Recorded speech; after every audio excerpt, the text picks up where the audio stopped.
Hi guys, and welcome to another Divi video. This is Jamie from System22 and webdesignandtechtips.com. Well, in our last video we discussed filters and using them with little hover effects right here. Today let's use the transform feature to actually skew and move whatever objects you want to.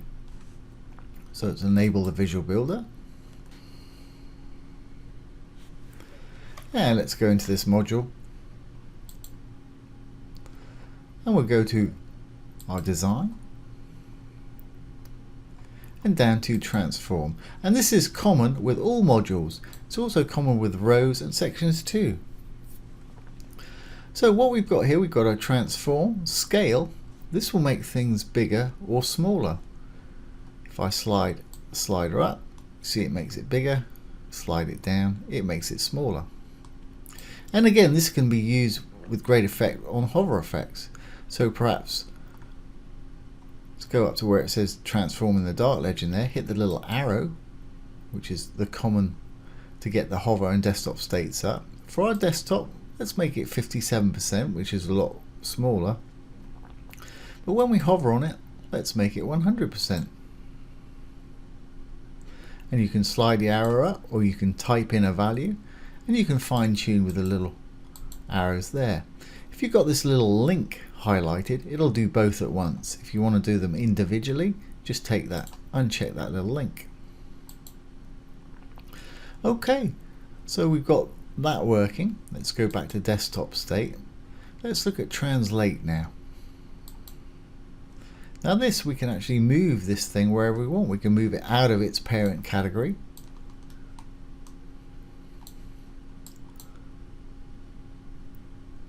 Now let's just delete that and get it back to the middle. And you can sort of move it wherever you want. You can either do it by that or type in a value here.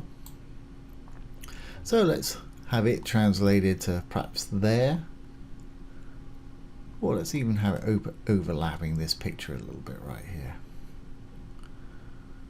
We'll have it there. And then when we hover on it,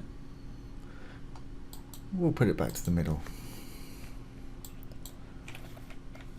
Just put a 0 in there. There we go. And I want it to be 0 here too.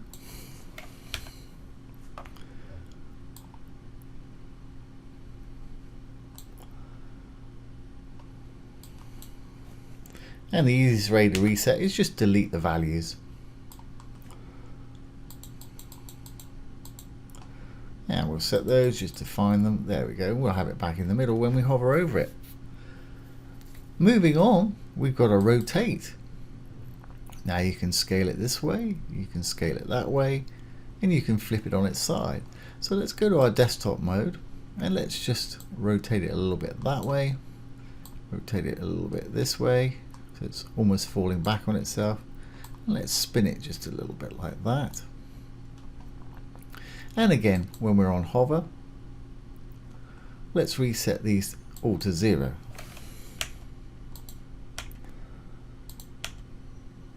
There we go. And the same thing, we can do the same thing with our skew. If we want to skew it a little bit, let's set our desktop value. Let's take this one off. Sort of skew it a little bit like that. And a bit maybe like that. That's a bit crazy. Perhaps like that. And on our hover, let's take it back to 0 again.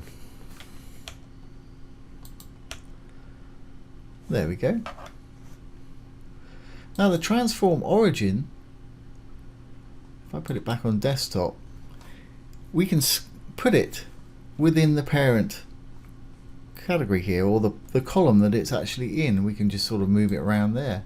So you can kind of put it where you want to put it. Don't want to get too crazy. Put it sort of in the middle right there.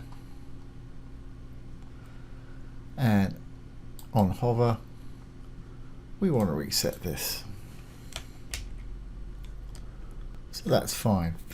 Okay, so we've got different hover states for all of these now. The scale, the translate, the rotate, the skew, and the origin transform. Now I've gone a little crazy with these, but you can use them sparingly on all kind of different things to get some great effects going. So we set a hover state for both.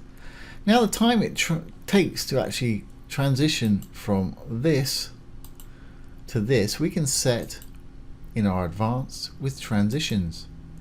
Default's 300 milliseconds, which is pretty quick. I like to slow things down a little bit. Let's make it sort of 3/4 of a second or something. And you can ease in, you can ease in, out, you can ease out, or you can just have it linear, which is just going to do everything in a straight line kind of thing. Ease in, out works for me. I don't want any delay. I want it to happen as soon as they hover over it. So let's just save this and see what we've got now.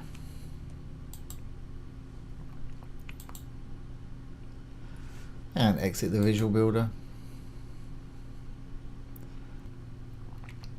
So when we hover over this now, it should rotate into place and take 3/4 of a second to do it. And there we have it. That's a kind of extreme example right there, but I'm sure you get the idea about using the transform. And we can just let it go and it'll go back to how it was.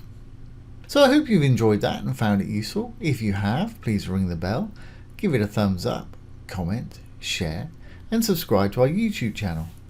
Once again, this has been Jamie from System22 and webdesignandtechtips.com. Thanks for watching. Have a great day.